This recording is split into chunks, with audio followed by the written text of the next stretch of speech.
We're here at the Narrogin Evacuation Centre, which is around 1 hour from the original fireground and 2 hours southeast of Perth. And the reason being for this evacuation centre, it's a new evacuation centre after the original one was actually too small. We know that there was 80 evacuees attending that centre on Christmas night.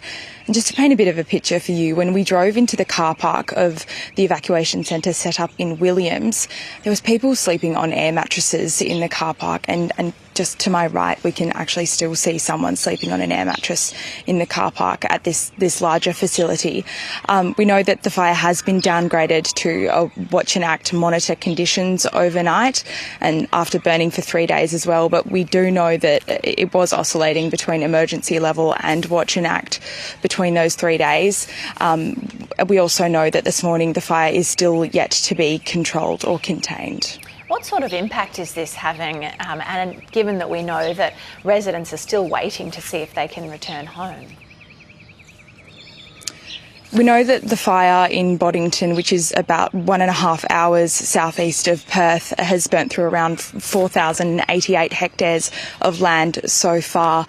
We spoke to a local farmer yesterday who said he has lost a heritage cottage on his property that belonged to his great-grandfather and his grandfather, and he says it was filled with family heirlooms, and he's described that loss as devastating.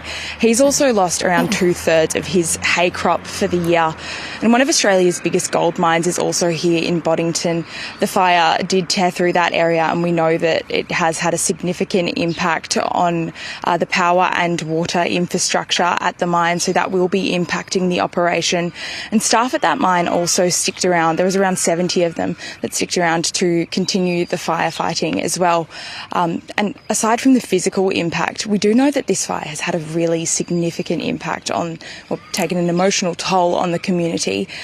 After speaking to residents, the word that they keep using to describe the experience is scary, because it happened really quickly. It was windy and it was hot, and we've spoken to people who said, you know, I had enough time to grab my dog, or, you know, I didn't even have enough time to get my pets. But we spoke to one lady who showed us an urn with the ashes of her 3-year-old son and her dog, and she said, I've left my phone at home, I didn't have enough time.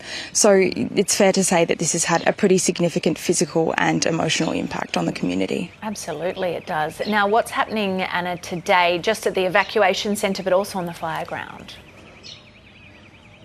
On the fireground, we know that it's been downgraded to a watch and act monitor conditions, which is good news. We know that's going to be around 26 today, moderate winds as well, so the fire should hopefully be able to be controlled.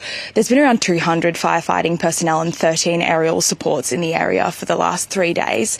And here at the evacuation centre, it's open, but residents are still anxiously awaiting the news that they can return home.